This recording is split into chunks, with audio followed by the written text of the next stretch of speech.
प्रणाम। मैं स्वामी सच्चिदानंद श्री रमण महर्षि जी का कृपा पात्र महाकालेश्वर उज्जैन एवं वडोदरा गुजरात से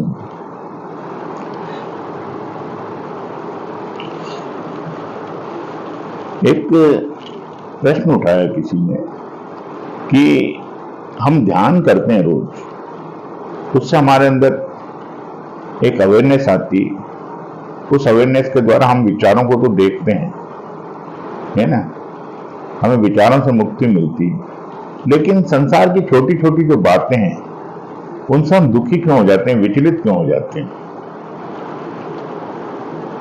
पहली चीज समझने योग्य कि ये जो मन है वो सिर्फ विचार नहीं है, इमोशंस भी हैं, मूड्स भी हैं, है ना। विचार तो उसका एक छोटा सा पार्ट है, टीनी पार्ट है ना। बाकी जो भावनात्मक पक्ष है, इमोशनल पार्ट है, वो है क्रोध है, ईर्ष्या है, लोभ है, दुख है, सुख है, ये सब मन ही है, मन से अलग नहीं है। हम विचारों को तो देख लेते हैं लेकिन इमोशंस को नहीं देख पाते। तो पहली चीज, आप सिर्फ विचारों को ही नहीं देखना, इमोशंस को भी देखना। विचारों की अपनी कोई ताकत नहीं होती, ताकत होती इमोशंस की, उसका अपना एक फोर्स होता है, एक शक्ति होती, स्टैटिक और काइनेटिक दोनों प्रकार की। तो इमोशंस को देखना सीखिए। इमोशन ही दुख पैदा करते हैं, दुख को देखिए।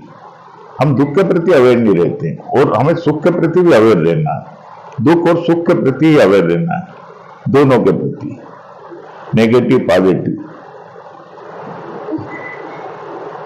सुख में सुमिरन सब करे, दुख में करे न कोई, सॉरी, दुख में सुमिरन सब करे, सुख में करे न कोई। जो सुख में सुमिरन करे तो दुख काय को हो।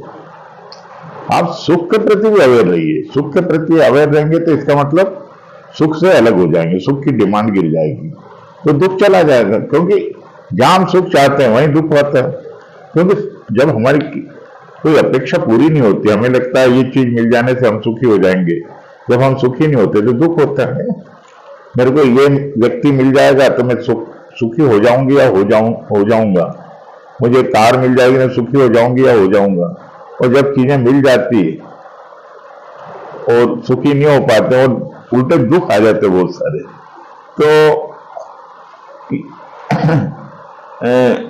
ये समस्या कि इसी कारण दुख आते हैं जब अपेक्षा पूरी नहीं होती। तो हमें सुखेच्छा को भी देखना, दुख को भी देखना, पॉजिटिव को भी देखना, नेगेटिव को भी देखना, इमोशंस को देखना जरूरी है। बिना इमोशन को देखे बिना हम माइंड को पूरा नहीं देख सकते, क्योंकि हर विचार के साथ कोई ना कोई इमोशन जुड़ा ही रहता है। देखना, अगर इमोशंस नहीं जुड़ा तो विचार मृत है।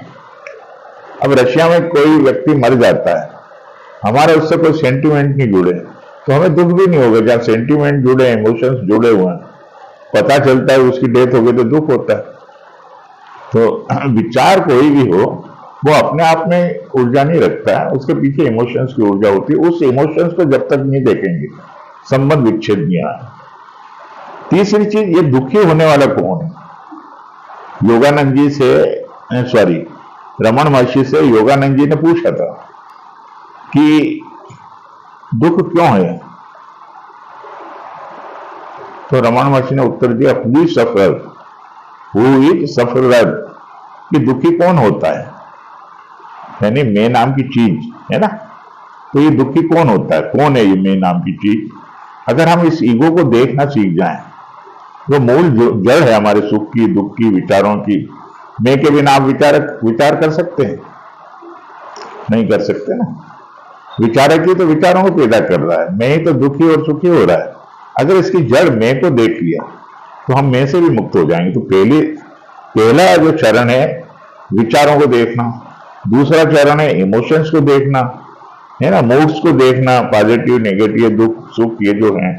तीसरा चरण है ये जो विचार करने वाला है और दुखी सुखी होने वाले भोक्ता और करता है, ये जो मैं का भाव है हमारे अंदर गहराई में, उसको देखना आ जाए। जब हम उसको देखते हैं वो भी गिर जाता है, तो पूर्ण मुक्ति संभव है, तब मोक्ष संभव है ना। हम ही चाहते हैं ना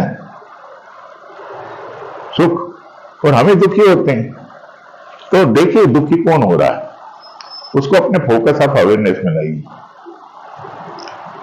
तो इससे आप दुख से भी मुक्त हो जाएंगे, सुख से भी मुक्त हो जाएंगे, विचारों से भी मुक्त हो जाएंगे, परम शांति, परम आनंद, परम प्रेम, परम अमृत में को प्राप्त हो जाएंगे।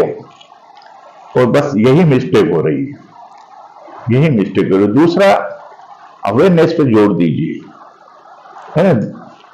हम क्या कर रहे हैं, हम अवेयर रहने पे जोर नहीं दे रहे, हम चॉइस कर रहे हैं। हम ध्यान भी इसलिए करते हैं कि हम दुख गिर जाए, हमें उस पर नहीं, हमें अवेयरनेस में शिफ्ट होना, क्योंकि अवेयरनेस आत्मा न तो दुखी होती न सुखी होती, वो सदा शांत है, अकर्ता है। तो सिर्फ हमें अवेयरनेस रखना है, सिर्फ हमें देखना आना चाहिए। समझ रहे हैं ना मेरी बात को। हम क्या करते, अपेक्षा करते हैं अंदर, कोई ना कोई चाह करते हैं, मैं ध्यान करूंगा या करूंगी तो मेरे दुख दूर हो जाएंगे। ऐसा जब हम आत्मा में स्थित हो जाएंगे ना, हमें शिफ्ट होना अवेयरनेस में, जिसको दुख और सुख टच नहीं करते हैं। हम देखने में जोर न देकर एक ऐसी भूमिका की चाह करते हैं, अपेक्षा करते हैं जहां दुख और सुख ना हो, दुख ना हो। तो दुख ना हो ऐसी चाह रख के अवेयर नहीं रहना, ये चुनाव है, ये चॉइस है। तो हमें सिर्फ अवेयरनेस पे जोर देना है, अवेयर रहने पे जोर देना है ना, कि दुख गिर जाए दुख ना आए, ऐसे नहीं। दुख आए उसको भी देखो, सुख आए उसको भी देखो, विचार आए उसको भी देखो, सिर्फ देखना, एक दर्शक बन जाओ। ये मन मैं नहीं हूं, ये भ्रम निकालो, मैं विचार का बंडल हूं, या मैं I am bundle of thought, I am bundle of emotions, तो वो समस्या खड़ी हो जाएगी। हमें, मैं साक्षी हूं, मैं अवेयरनेस हूं, उस अवेयरनेस के प्लेटफॉर्म पे बने रहिए, उस साक्षी की भूमिका में बने रहिए, है ना, उस आत्मा की भूमिका में बने रहिए जहां पर कोई चीज हमें टच नहीं कर रही है, हम अनटच्ड हैं, असंग हैं, है ना। फिर कोई भी चीज समस्या नहीं आए। दुख आए तो आए, मैं सजग रहूंगी या रहूंगा, सुख आए तो आए, मैं सजग रहूंगा या रहूंगी। बस आपकी सजगता में बने रहिए, अपने होश में बने रहिए, अवेयरनेस में बने रहिए, इतना ही करना है। वहां से मत हटिए। दुख आए तो कोई बात नहीं, मैं तो थोड़ी आ जा रही हूं, दुख आ जा रहा है, मैं आ नहीं जा रहा हूं, मैं आ नहीं जा रही हूं। सुख आ रहा है, दुख आ रहा है, विचार आ रहा है, मैं एक रस सदा बना हुआ हूं या बनी हुई। सिर्फ इसका ध्यान रखिए, अवेयरनेस पे जोड़ दीजिए, फिर कोई भी चीज पकड़ेगी। जिस दिन अवेयरनेस स्थिर हो गई, कॉन्स्टेंट हो गई, स्टेबल हो गई, तब कोई भी चीज समस्या नहीं होगी। तब ये मन नाम की जो कैंचुली है हमारे ऊपर चढ़ी हुई, आवरण है जो, वो गिर जाएगा और परम आनंद प्रकट हो जाएगा। धन्यवाद, बहुत बहुत धन्यवाद, आपने ध्यान से सुना। और मेरे इस चैनल को शेयर करते रहिए, लाइक करते रहिए और सब्सक्राइब जरूर करिए, ताकि ज्यादा से ज्यादा सब्सक्राइबर होंगे तो ये चैनल को चलाते रहने में मदद मिलेगी और अपना सत्संग भी होता रहेगा। धन्यवाद।